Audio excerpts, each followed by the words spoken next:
The Gift of the Magi, Lecture 2. So, in our previous two classes, we had discussed about the author and we had discussed about the two biblical references which are found in the lesson. I hope you have understood both. Now, today, let us start with the explanation of the lesson. Now let us come to the explanation of the first paragraph. $1.87. The story starts in a very strange manner, drawing attention towards an amount of money. $1.87, that was all. And 60 cents of it was in pennies. Pennies saved 1 and 2 at a time by bulldozing the grocer and the vegetable man and the butcher until one's cheeks burned with the silent imputation of parsimony that such close dealing implied. 3 times Della counted it. $1.87. And the next day would be Christmas. So, as you can understand in this paragraph, it's Christmas time. So, next day would be Christmas. That means the setting is on a particular eve of Christmas. It's Christmas Eve. And here our character, Della it is, she is clearly counting money. It is her saving at the end of the year. It's December, 24th December, and throughout the year she had tried hard to save money in various manners by bulldozing the grocer, the vegetable man and butcher. Bulldozing means coax and cajole, or you urge someone too much. Okay, so Della has been saving every penny she could. As it can be understood, it has been a truly hard time for Della scrapping together that sum of money. She had bargained hard, real hard, over the prices of everyday commodities, vegetable, meat and poultry and grocery items, right?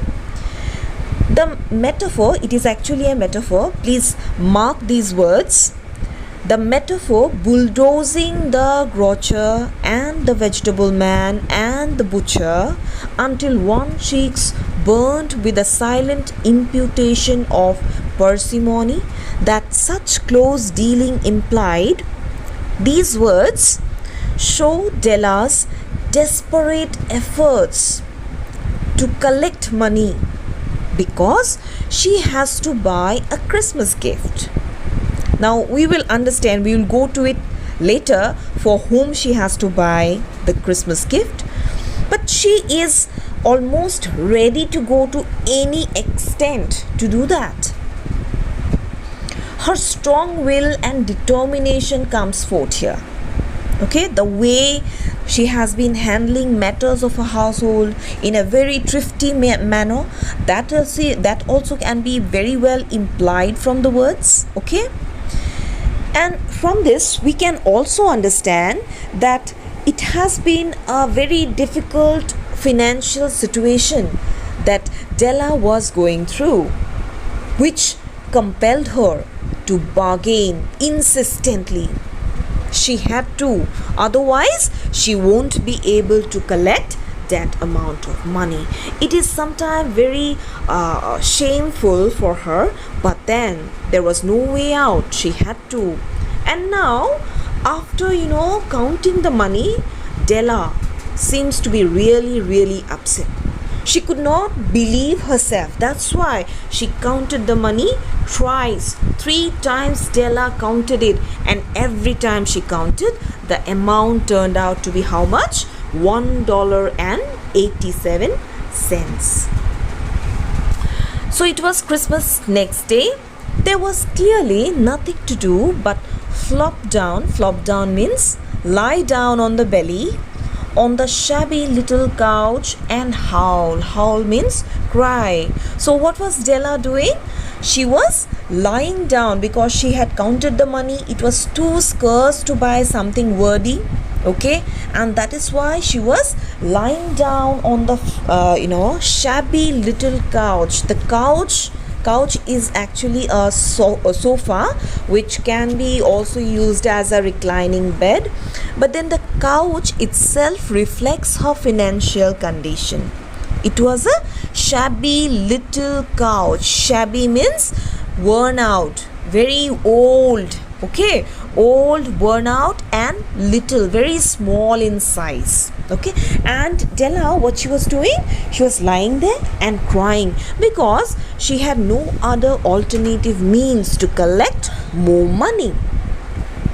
So Della did it, which instigates means which directs or stirs up the moral reflection that life is made up of sobs, sniffles, and smiles, with sniffles predominating. So, what does it mean? The moral reflection, the philosophy, her condition, her situation throws light on the fact that, on the philosophy of life, that life is actually a mixed bag. Now these words, it highlight the mood of the story, which is very sad and pessimistic, gloomy, okay, with a scarcity of hope and optimism. There is no hope left for the heroine here. Who is the heroine? She is Della. Now, as I have told you, the words throw light on the moral philosophy of life, that life is a mixture of happiness and sorrow. But most importantly, it highlights that in the life of a middle class family, middle class people like Della, sorrow predominates. That means the amount of tears, sobs, and sighs, they're proportionately more in comparison to the amount of smiles, laughter, and joy, because they are very, very poor, right? Now let us come to the third paragraph. While the mistress of the home is gradually subsiding from the first stage to the second, take a look at the home. Here, the author is allowing Della, his character, some space to come back to her normal condition because she was crying. So he urges the readers that let us give her some time to come back to her normal mood. Till then, let us have a look at the house where they live. A furnished flat at $8 per week. It did not exactly beggar description, but it certainly had that word on the lookout for the mendicancy squared. So what is the author saying? He is talking about, or rather he is trying to give us a description of the house, the living place where Della lived. Now what is this house like? It is a very poorly furnished flat, but which can rightly be called home. I will explain you why it can rightly be called home. It is true that it lacked rich furnishings or assortments or commodities. It was a poor flat, and though it was kept well by the mistress, who is the mistress? Della, one could very well understand from the condition of the house that the owner, the inmates, they were from a low financial status. And who are the inmates? Della and of course her husband. The fourth paragraph. In the vestibule below, was a letterbox into which no letter would go, and an electric button from which no mortal finger could coax a ring. Also appertaining thereunto was a card bearing the name Mr. James Dillingham Young. So he gives a brief, a slightly more description about the house, the flat. So what does he say about the flat?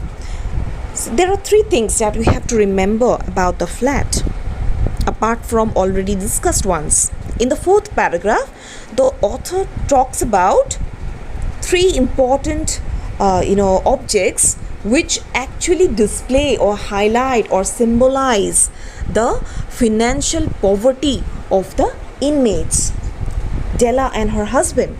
So what are the things? The letterbox. Okay, there was a letterbox which was very old, rusty, and it was very small actually. That's why it could not hold letters, right?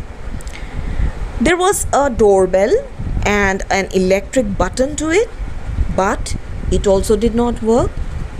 That is why no mortal finger could coax a ring. Coax means to force or drive out or extract a ring out of that bell. Why? Because it was not functioning, and they did not have that much of money even to get it repaired.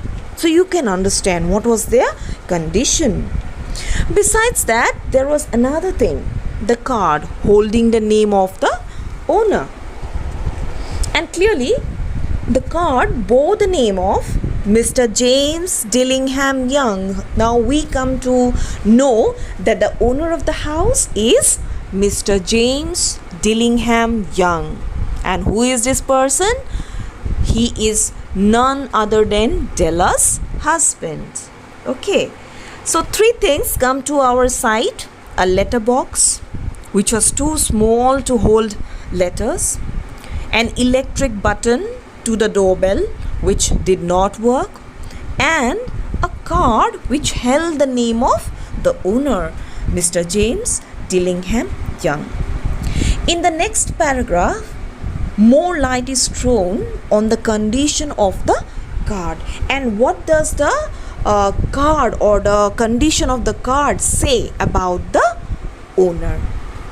The Dillingham had been flung to the breeze during a former period of prosperity when its possessor was being paid $30 per week. Now when the income was shrunk to $20, though they were thinking seriously of contracting to a modest and unassuming deal. But whenever Mr. James Dillingham Young came home and reached his flat above, he was called Jim and greatly hugged by Mrs. James Dillingham Young, already introduced to you as Della, which is all very good. So we understand that the condition of the card holding the owner's name, it was not in a very good condition.